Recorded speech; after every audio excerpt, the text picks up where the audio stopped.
Got some Facebook folks and some live. Joy Martinez Marshall is here. Who else do we need if Joy's here? I mean, yeah, we're ready to go. Guest list is full. That's exactly right. Man, this is a pretty rare opportunity to talk about Joy when she can't really talk back to us. And so this could be fun, but we'll be kind. Hey, Joy, good to see you. We are glad you're here. Well, welcome this morning, everybody, to our Truett Church Network webinar and podcast. We're glad you are joining us, whether you are joining us live or on Facebook or on a podcast later in the week. We're grateful for you today. Our guest today is one of Truett's own. Greg, when did you graduate from Truett? 2007. 2007. I knew we overlapped, but yeah, we were right there at the same time. Yep. But Dr. Greg Mamula, is, well, Greg, I will let you introduce yourself. You're a Truett grad. That's obviously what matters, but you've done some other things in your life as well. Tell us a little bit about yourself. I mean, I've got my Truett sticker right there on my bookshelf. All right. So my dad was military, grew up living all over the country and around the world. Actually lived in South Korea during late elementary school and junior high. Had a good time doing those sort of things.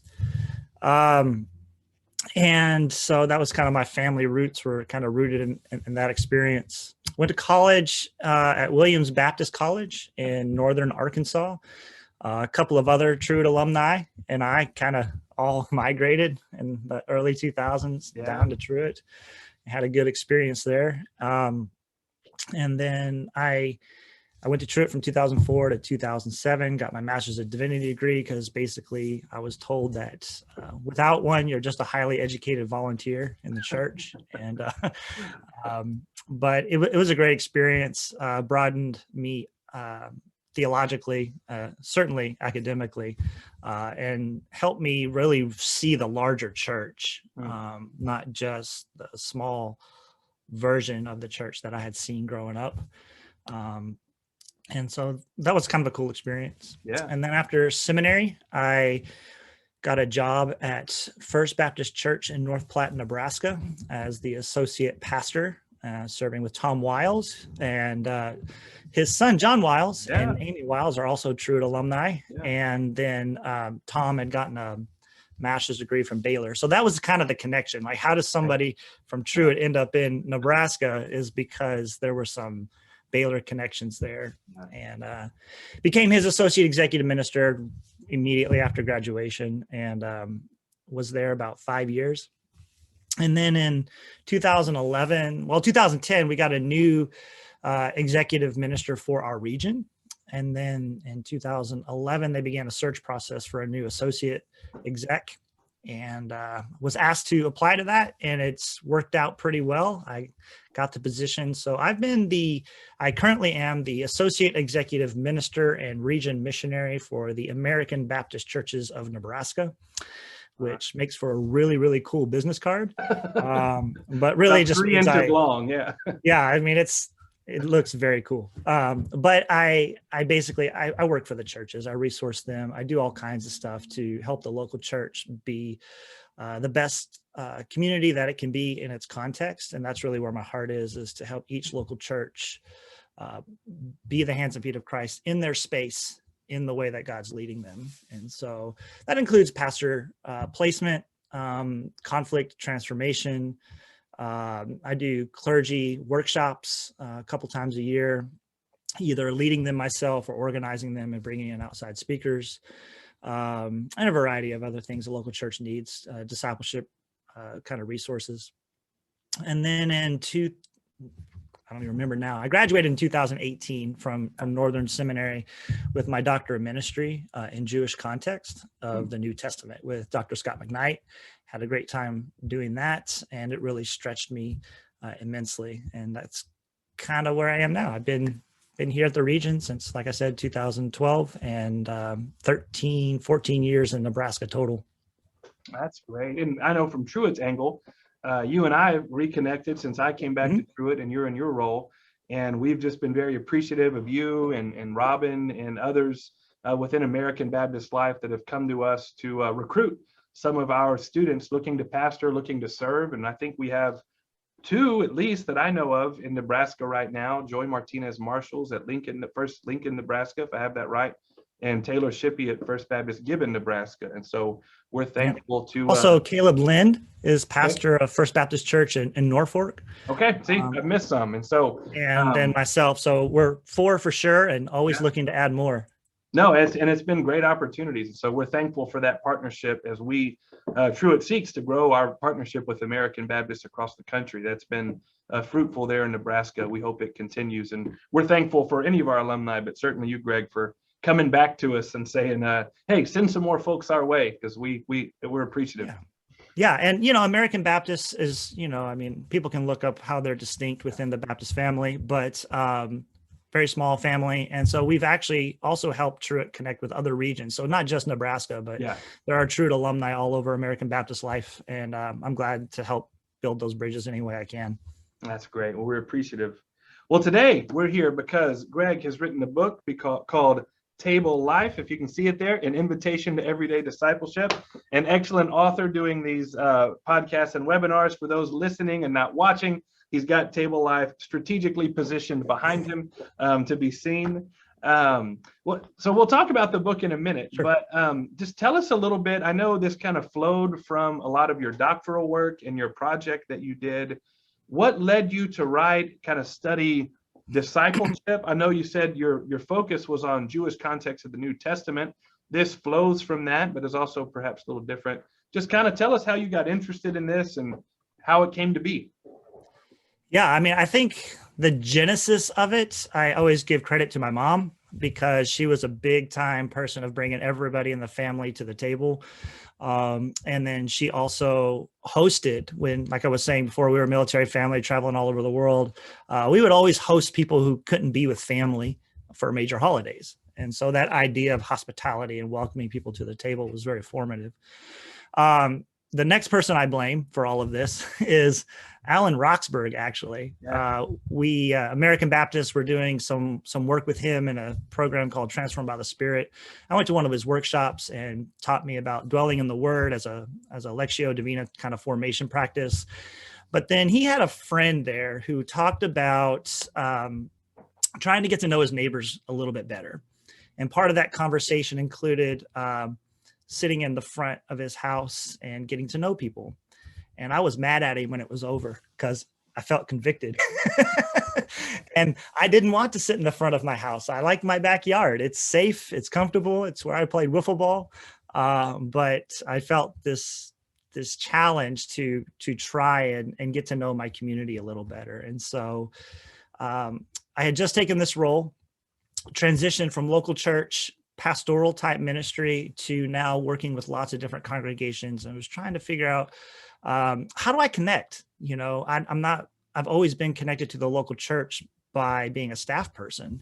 How do I connect to a local church by being, like everybody else connects to a local church, And so we got to start hanging out with about 3 other couples in the church that were about our age with similar families things, so kids and this sort of stuff. And we would we would have these dinners on Saturday nights, and then we'd go to church together on Sunday morning. And it kind of built this relationship over time. Somebody had this crazy idea of telling our stories at these dinners. And so we started, everybody would take a turn whenever we ate. We didn't eat every single week, but whenever we got together, somebody would tell their story. And they were really powerful experiences because it would take 30, 40 minutes, maybe longer. And they would basically explain, who they were, where they came from, how they became a Christian, the struggles they've had with the faith or the church, or maybe a calling in life, places they felt close to God, places they've really sometimes even felt abandoned by God or the church, and just became very real connections. And then that helped us connect to the local church even more deeply, because then we had those relationships that bonded us to the community. And so that was really the genesis of how Table came to be a thing. And about that same time, I started going to classes for my DMin, and I needed something to write about. And so I started asking Scott and other people about, what should I do? And this idea of creating a table fellowship. I kind of had this dual prong part in my actual D-Min thesis that centered around if table is how the early church connected to one another. No, back it up. The first question was about siblingship, actually. Paul uses adelphoi 217 times in the New Testament to describe the gathered church, which is way more times than any other term used to describe the gathered community called church, even more than ecclesia, more than soma or body or any of these other terms that are very, very popular. Siblingship was the number one identifier. So I did some study on siblingship and why it was the most important thing. But then the question became, well, how do you develop sibling-like relationships? And in the early church, of course, that was one meal at a time. They would gather and tell the story of Jesus around full banquet style meals. And so then that transitioned me into focusing on that. And then that really spoke to me because of what I was doing. And so then all those things kind of merged together into this idea, and I worked through it.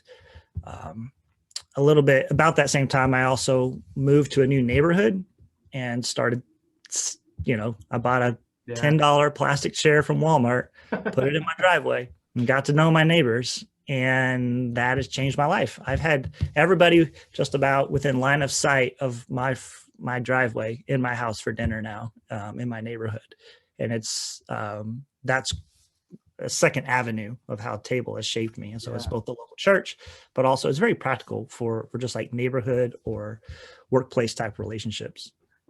And it reminds me of my growing up. I grew up in a small town, and my grandparents lived a block away. And she was a local librarian at the school. He ran the Exxon station, my grandpa did, and they had chairs, and all of our family lived there, just lined up in their front yard in front of their house. And just particularly spring and summer, you just ate dinner and went down to Mama and Papa's and sat in the yard, and people would walk by, people would stop on their way home and say hello from that. Now, we had grown up there generationally, so it wasn't like a suburban neighborhood, but still, that's just sweet memories. Anyway, that reminds me there was something very deeply theological going on there, of community building at work. Man, that's excellent. Well, tell us some about the book. I mean, what is Table Life? What's in it? What's your hope for it? Yeah. So what I hope to do with Table Life is introduce some of these concepts. There is the first chapter is really just kind of that historical context of the local church in the scriptures, and also that just kind of that first century, what was going on with meals and how banquets and symposiums were a pretty normal aspect of the world, and how Jesus used meals as an entry point into the kingdom by just taking something that was very common, eating meals with people. And also very formative, right? Because think about the Jewish tradition, the festival cycles, and all these sort of things being life markers for them. Jesus used those things and to create community, rather than being a boundary marker of who's in and who's out, and the order of the hierarchy of sitting around the table and those sort of things. Jesus took that same idea and made it a very welcoming, very large open table. And that's what confused everybody, because they're like, if Jesus would have just ate with religious people, he could have been seen as a religious leader. If he would have just eaten with scallywags and outcasts, they could have put him in that bucket. If he would have eaten just with tax collectors, he could have been labeled as kind of a traitor. But he ate with everybody. And so they didn't know what bucket to put him in socially. And so when he's doing these things, he's upsetting kind of religious and social hierarchies in a world that thrived on those things being extremely important identifiers. And so the new identifier became those who gather around the table and do the will of the Father are connected to Jesus, right? And so the New Testament carried that forward. So that's kind of some of the background. That's kind of fun. And then what I focus on are what I call habits of discipleship. It's not unique to me, but it is a phrase I enjoy using, and over spiritual disciplines, because I think that's kind of off-putting for people. I love Dallas Willard and everybody in that field. I read a lot of their stuff, but I like habits of discipleship over spiritual disciplines. And meals become a catalyst then. And so they become a place of gathering. And that's really what the table life is about, is using meals to be a source of discipleship. What I encourage churches or a person in a home to do is to gather people together to read scripture for the purpose in the style of dwelling in the word, which is kind of a Lectio Divina style, where you read it for the purpose of formation less than information. And the goal is for everybody to have input into where they feel like they hear the Spirit moving in the reading of that particular text, whatever it is that you're reading together as a group, and to discuss that together. And then the idea of telling your story becomes important. So I got a whole chapter on storytelling and why I like stories and how they're so very important, but also learning how to tell your own story. Did you ever go to a church that used to have those Sunday night testimonies? Oh, I led one, man. So when I was pastoring, this may be a TMI conversation, but I'm in it, so I can't get out of it now. Right. Yeah. I got a stomach bug. I got a stomach bug on a Sunday morning when I was pastoring in Marble Falls, Texas. And, small, medium-sized church. But it was used to having the pastor preach. I mean, like every other church. And I mean, I couldn't go. It was the only time in all my years. There's no way I could be there that day. So my sermon was printed out on my desk, ready to go. I texted the chairman of the deacons. I was like, I'm really sick. You can read my sermon. You can read the Sermon on the Mount or do something else. I'm sorry. And so they sang a couple songs and did testimony day of just like, where's God moving in your life? And the day I left, like 6 years later, like someone came up and was like, my favorite day of worship, remember that day when you just let us tell testimonies? I was like, I didn't let you. I was sick as a dog and I wasn't there. Yeah. And so like someone's like, the best day of your pastorate was the day you were sick and didn't show up. That's kind of what they told me. So yeah. Best day of your ministry was when you were absent. So we did that almost once a year. We kind of created a tradition around it of structuring a service, of storytelling, of where has God been present to us, particularly in the last year, and kind of, celebrating that of like active memory. So I love it. I'm with you. Yeah, so I think that's important, and the way you're describing is exactly how I'm going with in the storytelling aspect of table life, because I think too often I've been part of churches that would do Sunday night testimonies, and that one grizzled farmer would always get up and tell his story about how he became a Christian in high school, which is amazing and important. But where's the growth since then? I mean, he's 65 years old. Where is Christ working in your life now? And that was one of the most tragic conversations I ever had with a parishioner once. Was he came up to me. I was like saying, we've got to keep learning, these sort of things. It was kind of the purpose of the sermon, and growing and deepening our discipleship. He said, everything I learned in sixth grade Sunday school, and I haven't learned a new thing since. And he was proud of that. Like that was like something to be proud of. And so what I think is different from storytelling and maybe a old-fashioned testimony is not just when did you become a Christian, but where's God working now? And looking for those things, which requires listening, which is another aspect of the table experience, is that we have to listen to scripture when we dwell in the word. We listen to our fellow table mates tell their stories, which is a grace unto them, really. I mean, there's probably nothing more gratifying in life than knowing that you've been really heard. And so to extend that to another by listening to their story and how and asking good questions, but not interrupting, and just kind of being present in that moment becomes a very powerful experience. And so we learn to listen to others, and then the importance of listening to our contexts. So where are you in relation to, the world, essentially? Where is your neighborhood? Where is your town? Where is your church? Where is your job?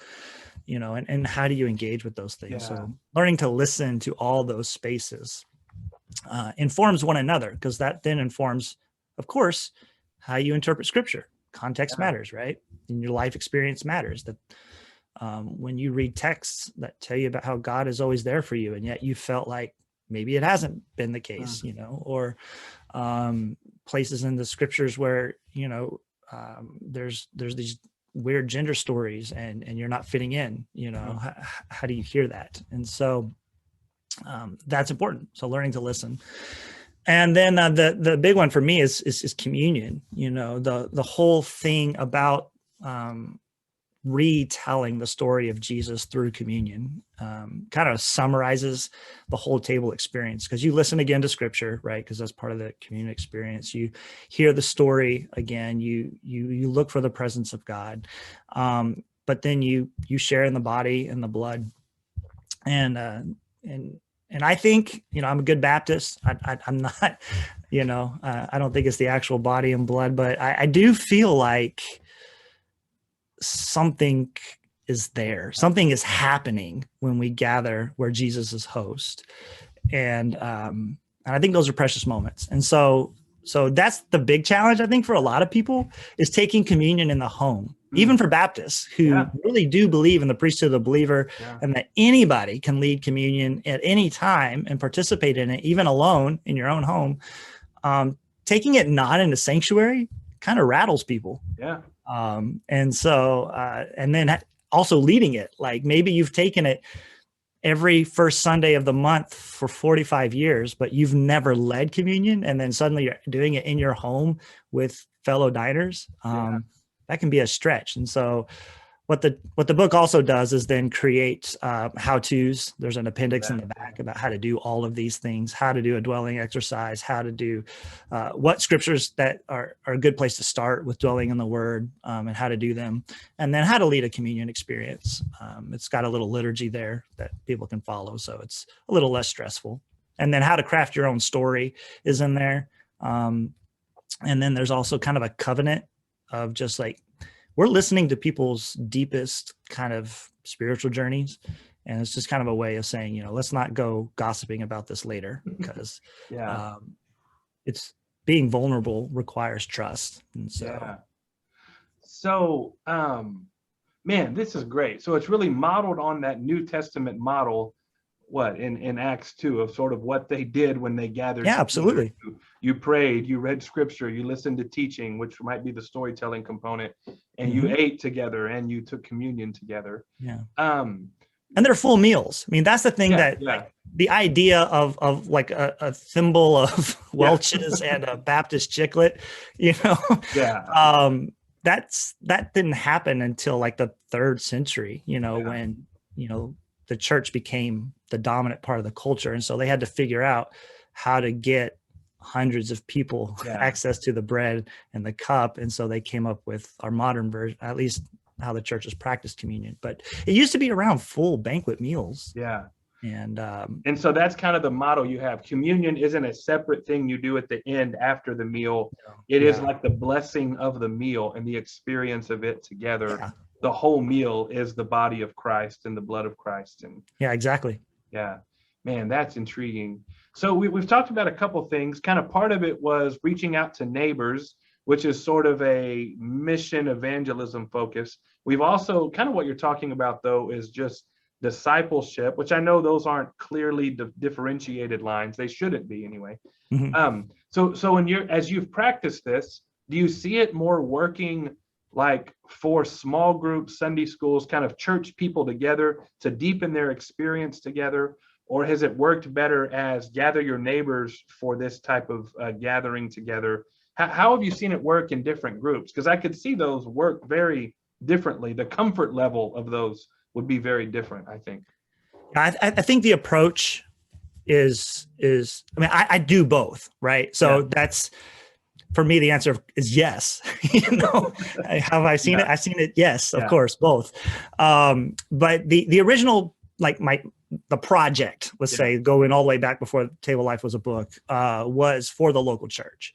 What I had discovered doing region ministry was that sometimes churches have conflict. I didn't know that if you knew this, but sometimes they do. And one of the things that I think that's just in Nebraska. I think that's just in Nebraska. That's probably just Nebraska. And here's why, because we're Nebraska nice and passive aggressive. And we let stuff build up over decades. And then the next thing you know, people are hashing stuff out at church meetings that happened 25 years ago. And it dredges up all those wounds at once. And then so now you're dealing with decades of trauma, right? Rather different disagreements. Okay. So my question then was, how can we have better relationships with one another so that we deal with these minor grievances as they come, rather than having to deal with this 2 decades worth of stuff that can split a congregation? And that's where storytelling kind of came in, Yeah. a place to be vulnerable and kind of hash it. So if you have a better relationship. So one of the things I learned at the churches I've done these table, if you want to call it a program with, is that when people go to tell their stories and sit with people, is that they've sat in the church together facing the same direction for 30 years. Yeah. But they've never turned and looked at the other person in the face and asked them, who are you? Why are you here? Where do you come from? And how are you engaged in this community? And so table became a place for, at the time I was calling it Welcome to the Family Table was the original program. And it really helped connect people to Christ, the church, and to one another. That was the tagline. And so, yes, for the local church, this is what it's for. You can do it in small groups. You can do it as a small group ministry, where you read the book and go through the stuff and use scriptures, and any of the scriptures will work. Like if your pastor's going through like a preaching campaign, read those texts. If you want to focus on something very specific, like I suggest in the back of the book, like the Sermon on the Mount, you can read sections of it, or these kind of ideas. And then so that's the purpose for the local church, is to strengthen the body so that they really know one another. Because if you do table groups, and let's say you have 8 people in a table group, and by the way, this is for all ages, right? My kids participate in table life and they read scripture at these gatherings and stuff. And so it's kids to people who are whoever can get to a table, right? Yeah. And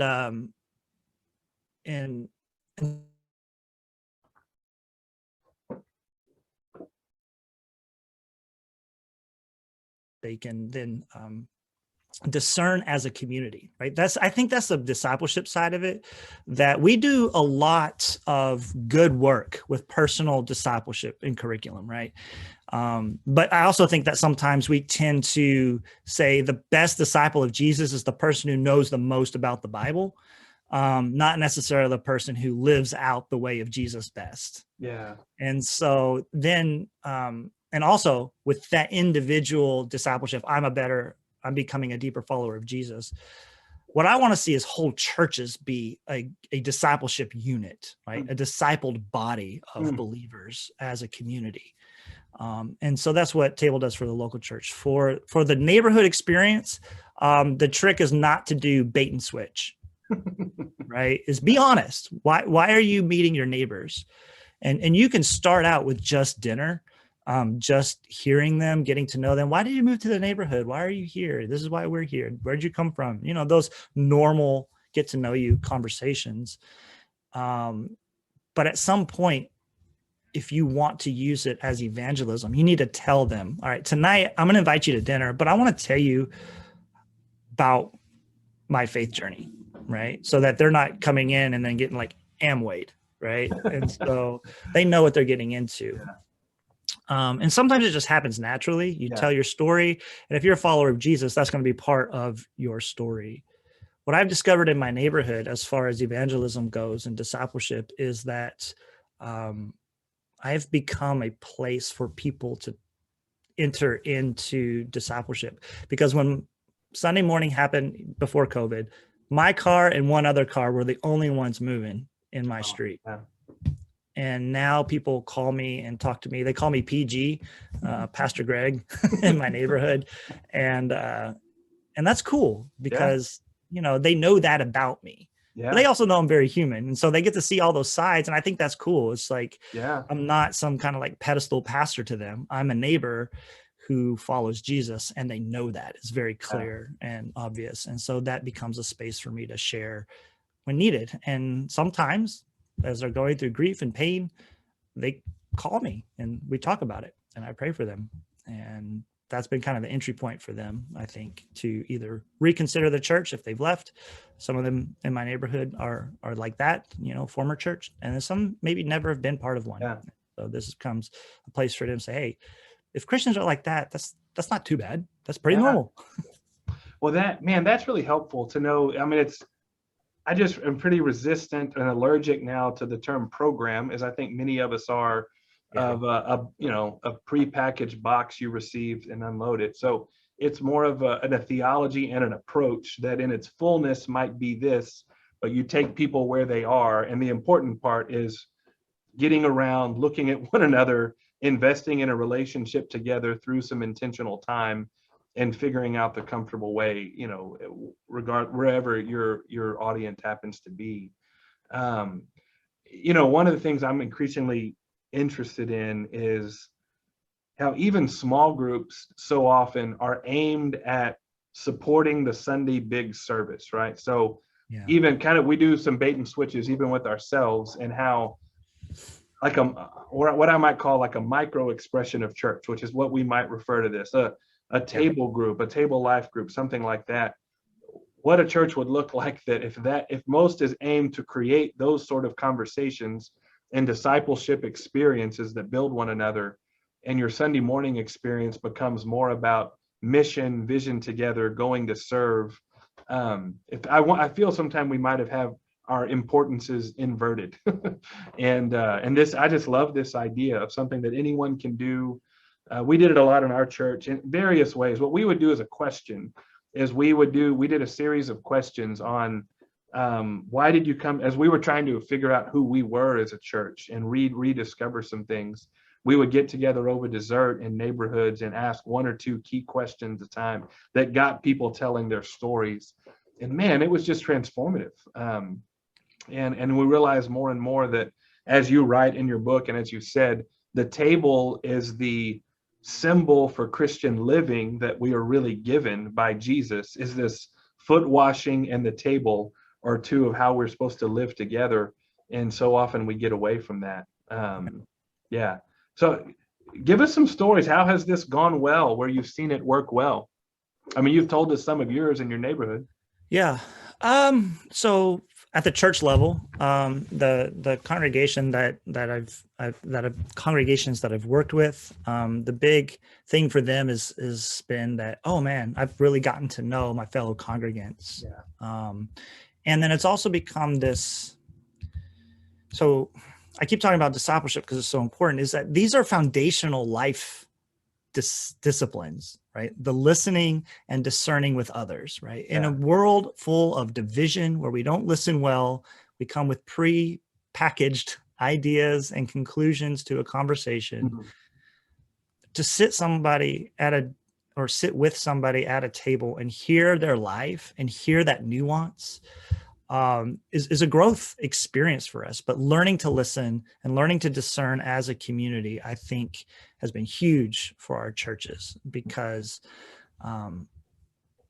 they get to really know each other and they understand where they're coming from, and they say, well, at least I understand why they're making this pitch for a ministry or fighting against not participating in this ministry or whatever, and it's rooted in a place of relationship then, and not just, well, if they would just get on board, everything would be okay. It's like they're hearing things, they're praying, they're also reading scripture, they have life experience that has brought them to this discernment. And once we pull all that together, we might still make a same choice, but we might make it better, and it might have more longevity and strength, because now we know why the Spirit's moving all of us in this direction as a community. So I think that's been helpful. In the neighborhood level, there's some fun stories of my introduction to the listening chapter is I heard it at the grapevine, right? My next door neighbors, they have a farm. Well, it's not a farm, it's a big garden, vegetable garden, right? And everybody in the community and everybody in our cul-de-sac basically goes to that grapevine at some point. And what's come out of all these meals and stuff is a prayer and concern for one another. That even now, for me, the biggest one is that there was a family who's kind of connected to church, but they kind of went sort of way.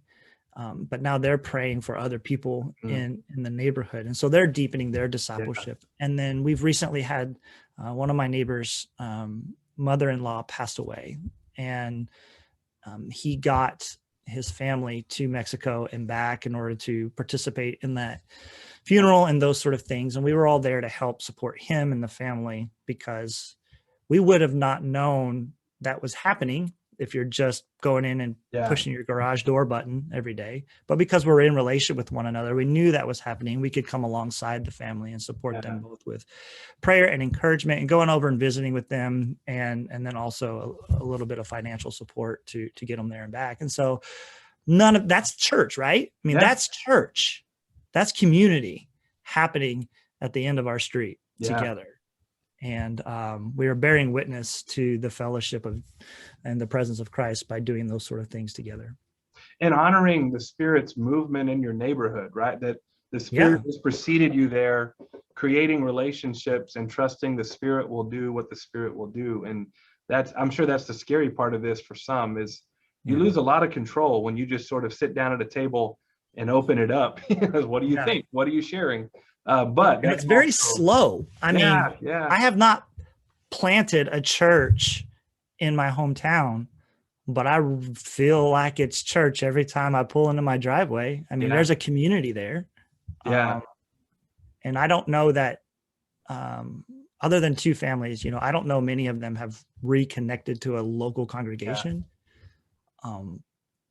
So, I mean, maybe there is a gap here that I need to work on. But certainly that's my goal, is for everybody connected to a local church, and not pretend like, well, without the congregation, without the local body, you're full. I don't believe that. You got to be connected to a local congregation. I believe that firmly. I'm very Baptist in that way. But I also can't push that, because I don't want to push them away. Right. And so the table is the entry point into the kingdom. It's lived out in the context of the local church. Right now, they're still table people. But even if you read the Gospels in the New Testament, sometimes it takes time for them to move from the table to a congregational kind of concept. No, that's exactly it. You're working on a different time frame or different conception of time, essentially. Yeah, this is not a 6 weeks to a bigger church program, for sure. Where you're trusting the Spirit of God to work as the Spirit of God will, and all we're kind of receiving as much as we're giving in that. I know we're coming near the end of time. I know you included some in the book, that the book got delayed from last spring and now it's coming out, but you included some kind of on maybe virtual space or something like that. Sure. For those that are not able to gather, or just as an added wrinkle for the future, now that we do have all these new Zoom muscles we didn't have before, what advice would you give, or what helpful hints would you give to doing this virtually? Yeah. I like that idea, Zoom muscles. That's new to me. So for me, actually, if you read the introduction, like that preface part, it's signed Greg Mamula, Bellevue, Nebraska, March 2020. It's like, that's when it all came apart, right? And so, the book was delayed, and rightfully so. I mean, it's hard to gather together safely. Up until just now, really, as we're making our way out. And still, those who are listening, gather safely and wisely, right? I'm not here to push you into danger or disease. So, I actually am heavily dependent upon Angela Gorell's book, Always On. I read through that, and remembering, I wrote this chapter kind of early COVID experience, and just looking for creative ways to be the community, because there's a huge difference between consuming religious content and being a community. And with everything being online, it's pretty easy to get your favorite preacher, your favorite worship team, your favorite podcasts, whatever, and then kind of create your own content absorbing Christian experience, right? And this has always been true. I mean, it just seems amplified because it's online, but the reality is you could do that by going to a physical church, just take what you want, and then never engage in any Christ-like behavior the rest of the time, right? And so it just feels like it's new. It's not. It's the same story. But I think that we can use things like Zoom, Facebook, social media, Instagrams, whatever, to build and strengthen communities. With always the caveat that the internet is insane. So be careful what platforms you use, because they're not all whatever you would call family friendly. But you can use those platforms wisely. I know like Fresh Expressions uses a lot of kind of these ideas, like maybe Gaming Church, where they get gamers together and they use like the platform Twitch, I think it's called. You play video games with people in a common platform, but then you can also use that to make friends in those places and share the gospel, and it becomes like a digital table.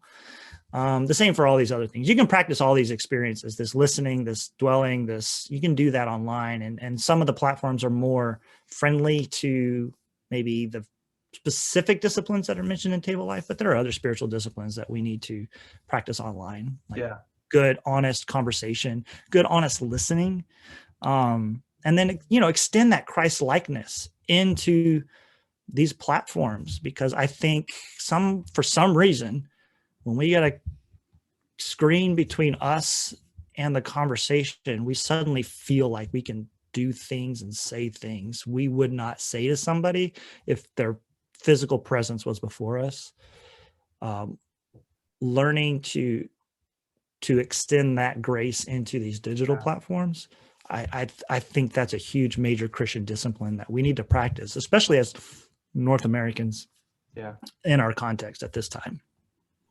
I agree. I have found, and for me, I think the caveat is if there's some pre-existing relationship, I've had some incredibly deep spiritual experiences, great conversations on Zoom with people I've never met before. It hasn't been quite like that. I think there's a way to work through that, but I think we've seen some things from this pandemic regarding the virtual discipleship that we can take into the rest of church life, particularly in churches that are not community churches, churches that people are driving in from, people would travel a lot.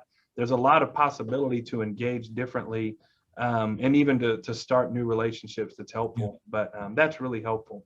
I think the other big thought for me on all that is that it's the internet or the digital platforms, new media platforms, that they're not an other space. They are in fact spaces we live and dwell and exist and work and play and everywhere else, right? They're just as real as your softball team, right? Or your church location or your neighborhood. And so I think that's been kind of the theological wake up on this, is that it's not just a media or a medium to get the message out as like a neutral spot. But it is a lived digital life. Of course, we have to be Christians in that space too, and create community in those spaces.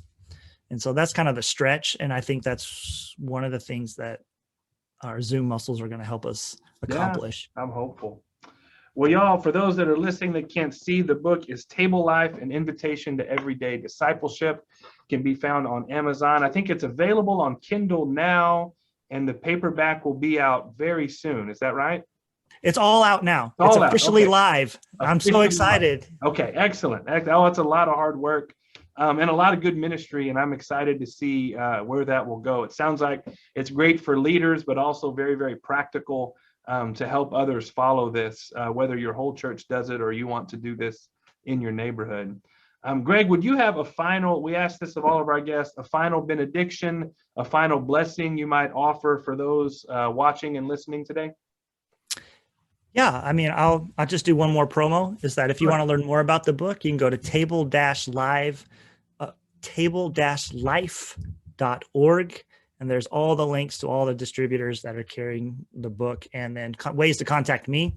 If you would like to know more about how to do this, I'd be happy to walk with your congregation through this. So the final benediction would be very simple in that I would love to join you at the table. May the Lord bless you there, where God calls, where Christ is host, and where the Spirit leads always.